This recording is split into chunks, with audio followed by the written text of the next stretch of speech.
everybody, it's Maureen here, and I thought I'd do a little video. I'm pregnant again, and I just thought I'd do a video about pregnancy stuff that I personally didn't know. So I thought maybe you guys out there might be helpful to some of you who might just recently be pregnant or might be thinking about getting pregnant. So here's 5 things you probably did not know about being pregnant. Okay, the first thing is morning sickness.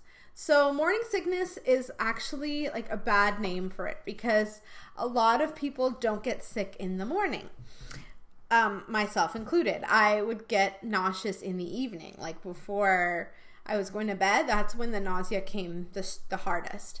And not everybody throws up either. I didn't throw up, but I got very nauseous. I do have friends who did throw up. A lot of the times it's just hormonal, and sometimes it's actually because when you become pregnant, your sense of smell gets much stronger and you get food aversions. So sometimes certain smells will trigger nausea and make you want to throw up. The other thing about morning sickness is it doesn't usually last through your whole pregnancy. It usually lasts just the first trimester. So like the first 3 months is when it's the worst. And then it will typically fade off after that, but not for everyone. Again, some people have it through their whole pregnancy. And then sometimes it'll fade for second trimester and then it'll reemerge for the third trimester. Numero dos. A lot of people, once they become pregnant, they want to know 2 things. 1, actually 3. When are you going to be able to find out the due date?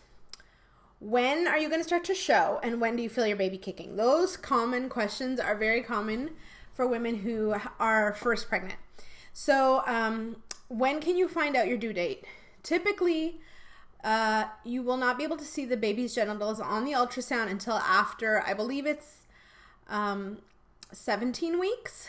So I think when you go for your second ultrasound, which is typically like 17 to 19 weeks, something like that, I think, that's when they can do the gender reveal, and it's not always the case. So if the baby is not if it's face down, or if it doesn't have its legs open or something, sometimes they can't even tell, and you may have to go again for them to be able to tell whether it's a boy or a girl. When do you start to show? Okay, so this is different for everybody. All pregnancies are different for each woman, but in terms of when you start to show, that usually doesn't start until, I think you'll start probably seeing a little bit of weight put on you about 15 weeks or so, but the bump, like the significant bump that comes out, I feel like that's probably closer to week 20. So again, everybody's different. It also depends on if it's your first or your second child. Typically your second child, which is mine, I'm having my second right now, you start to show earlier. I started to show quite early. I think I started to show around 13 or 14 weeks. Oh, I just broke my necklace. I can't have nice things. Anyways, and the third question is, when does the baby kick? Or when will you feel the baby kicking? Okay, again, I think it also differs first pregnancy to second. Usually the second pregnancy, you can start feeling it a little bit earlier. I started to feel it around 13 weeks. It was like fluttering. It wasn't like a full-on kick that like I feel now. With my first pregnancy, I think I started to feel the fluttering around 16 weeks. But again, it wasn't until after 20 weeks that it felt like kicks. So now I am in my 26th week, I believe. And the kicks are pretty, and I could feel the kicks. There's no mistaking it for anything else. I can't mistake it for gas or anything. And it also like you could see it physically on my skin. Pregnancy seems like really long when you're in it, but then when it's over, it feels like it went by like this. The third thing that you may not know is that especially towards the second half and the end of your pregnancy, your joints all get really loose. your hip joints, your all your joints, your knees, everything gets really loose. So you'll feel likely very unstable, especially in the third trimester when you're really big and all your joints are loose. You almost feel like a puppet because everything is not as strong as it was. And that's just to prepare your body to give birth, because giving birth is like a big ordeal. So just be really, really careful with stairs, with any kind of workout that you're doing. Try to avoid jumping or anything that'll be hard on your joints. Number 4. Oh, this was an interesting one to me. I didn't know this. Typically when you watch a movie, a Hollywood movie, and somebody is about to give birth, the first sign that they always have is that their water breaks, right? But what you may not know is not everybody's water breaks when they're about to deliver or when they're going into labor. And that's actually something that surprised me a lot. I personally did have my water break with my first child, and that was what started the contractions. So mine was kind of similar to the movies, I guess, in that way, except it was longer.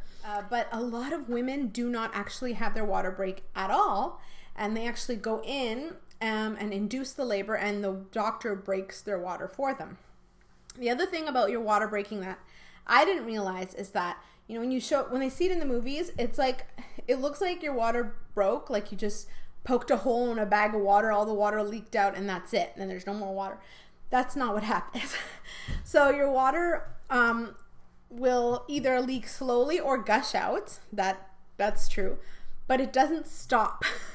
Like, I thought that once it leaked, that's it. It stops leaking, and then, you know, whatever, and you go on your merry way. No.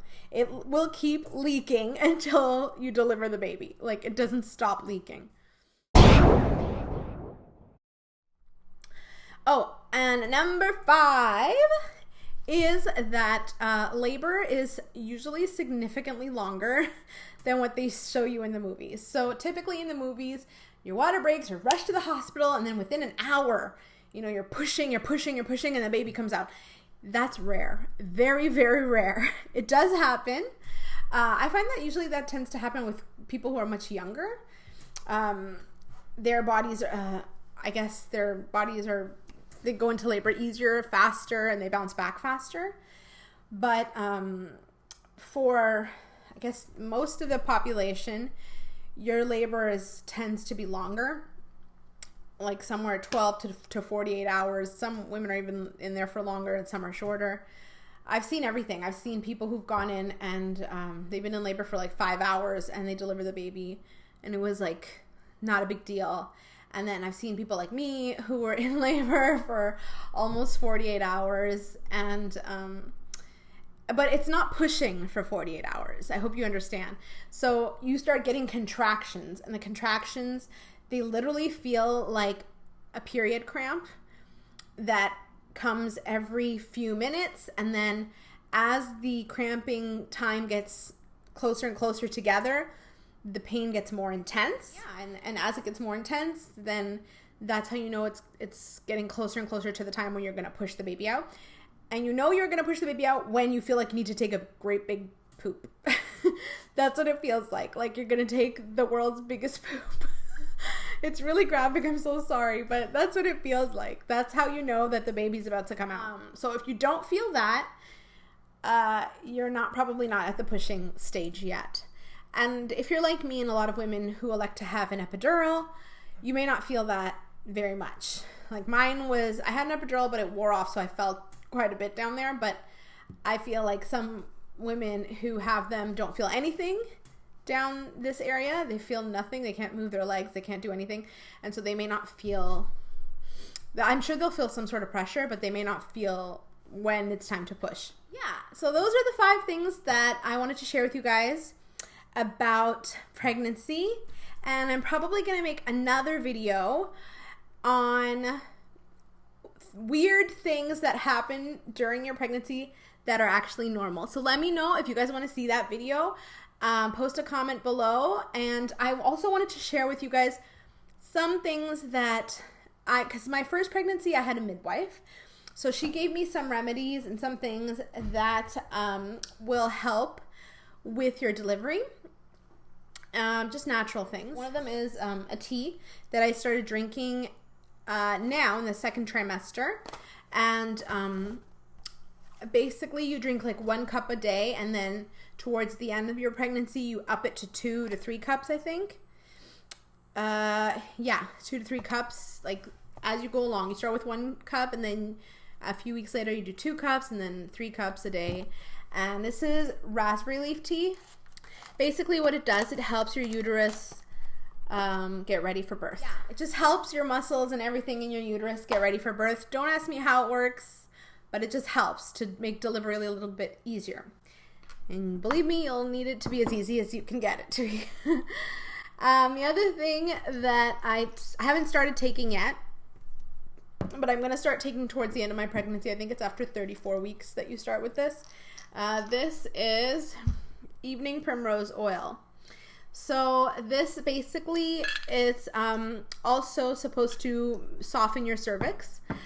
And this is kind of bizarre because this is in capsule form, and the way I've been prescribed to take it was you take 2 capsules and you insert 1.